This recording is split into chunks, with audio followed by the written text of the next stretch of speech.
कैसे हो दोस्तों। स्वागत है आप सबका मेरे चैनल मूरा में। मैं जानती हूँ रोजडेल की तरह आप भी बेचैन थे कि आखिर जेसिका की जिंदगी में क्या हुआ। तो चलिए जानते हैं लव एट फर्स्ट साइट के इस आखिरी एपिसोड में। अब हाई स्कूल खत्म हो चुका था। रोजडेल का अपने सभी क्लासमेट्स से संपर्क टूट गया था। न तो किसी को पता था कि कौन कहाँ है, क्या कर रहा है। उस समय ना ऑर्कुट पर जानकारी मिलती थी ना फेसबुक पर। रोजदिल बस सही समय का इंतजार कर रही थी। उसे यकीन था कि आज नहीं तो कल उसे पता चल ही जाएगा कि जॉर्डन ने जेसिका को अपने दिल की बात बताई या नहीं। इधर रोजडेल की अपनी जिंदगी में भी काफी हलचल थी, क्योंकि लोग उसे लव गुरु मानने लगे थे। आखिरकार इंतजार की घड़ियां खत्म हुईं। पूरे 15 साल बाद स्कूल का रियूनियन रखा गया।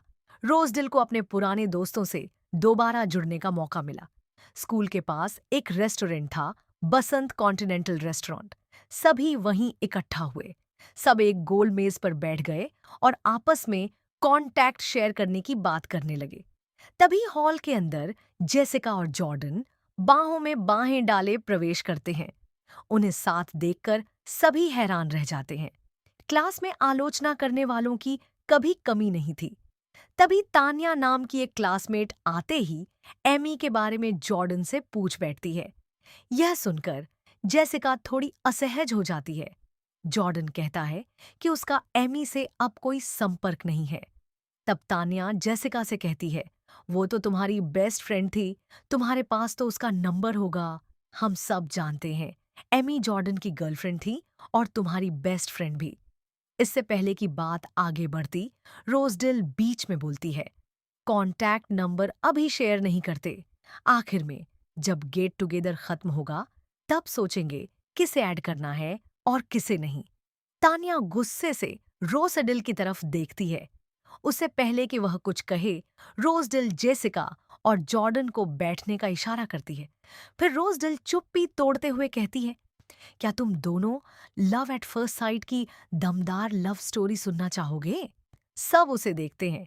तान्या कहती है, हम बच्चे नहीं हैं जो कहानियां सुने, हम फैक्ट्स पर विश्वास करते हैं। रोजदिल मुस्कुराकर कहती है, ये कहानी एक फैक्ट ही है। अगर पसंद न आए तो बीच में छोड़ दूंगी, वैसे भी टाइम पास हो जाएगा। जेसिका हंसते हुए कहती है, स्कूल में भी रोजदिल को छोटे बच्चों को कहानी सुनाने का शौक था। रिसेस में सबको इकट्ठा करके ऐसी कहानी सुनाती थी कि सब सस्पेंस में खो जाते थे। रोजदिल वही कहानी सुनाती है, लेकिन नाम बदल देती है ताकि सब जॉर्डन के सच्चे प्यार को समझ सकें, जो बिना मिलावट का था, और जेसिका के नजरिए को भी जान सके। जब कहानी अंत तक पहुंचती है, सब पूछते हैं, तो क्या हीरो ने हीरोइन को पा लिया? रोजडेल जॉर्डन की तरफ देखती है। जॉर्डन भी हैरानी से उसकी तरफ देखता है। रोसेडेल कहती है, मैं बताऊंगी, लेकिन पहले एक खेल खेलते हैं। नाम है telling lies to the mind. इसमें जो भी सवाल पूछा जाएगा उसका जवाब झूठ में देना होगा। अगर सच बोल दिया तो सजा के तौर पर ड्रिंक का एक सिप लेना होगा। सब मान जाते हैं। खेल शुरू होता है। जब रोजडेल की बारी आती है, वह कहती है, मेरा सवाल जॉर्डन से है, क्या तुम्हारा पहला और आखिरी प्यार हमेशा से जेसिका थी? सब हैरान हो जाते हैं, क्योंकि सब जानते थे कि एमी उसका पहला प्यार थी। जेसिका को लगता है कि रोजडेल उसे नीचा दिखा रही है, लेकिन जॉर्डन का जवाब आता है, हाँ। पूरा हॉल कुछ पल के लिए शांत हो जाता है। रोसेडेल तुरंत कहती है, जॉर्डन, ये telling lies to the mind था, तुम्हें झूठ बोलना था। अब ड्रिंक पियो। सब चौंक जाते हैं। तान्या ताना मारते हुए कहती है, तुम हमेशा से डम थी ना? तुम्हें इतना भी नहीं पता कि जॉर्डन एमी से प्यार करता था? रोजदिल बिना नजर उठाए वाइन का गिलास हाथ में घुमाते हुए कहती है, यकीन मानो, अगर तुम जेसिका की बेस्ट फ्रेंड होती तो आज एमी नहीं, तुम जॉर्डन की एक्स होती।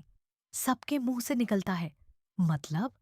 रोजदिल जॉर्डन की ओर देखते हुए कहती है, मतलब ये कि जॉर्डन के लिए एमी हो या तान्या, वो कभी मायने नहीं रखती थीं। वो सिर्फ जेसिका के करीब रहने का जरिया थीं। मैं सही कह रही हूं ना, जॉर्डन? जॉर्डन वाइन का सिप लेकर पूछता है, तुम्हें कैसे पता?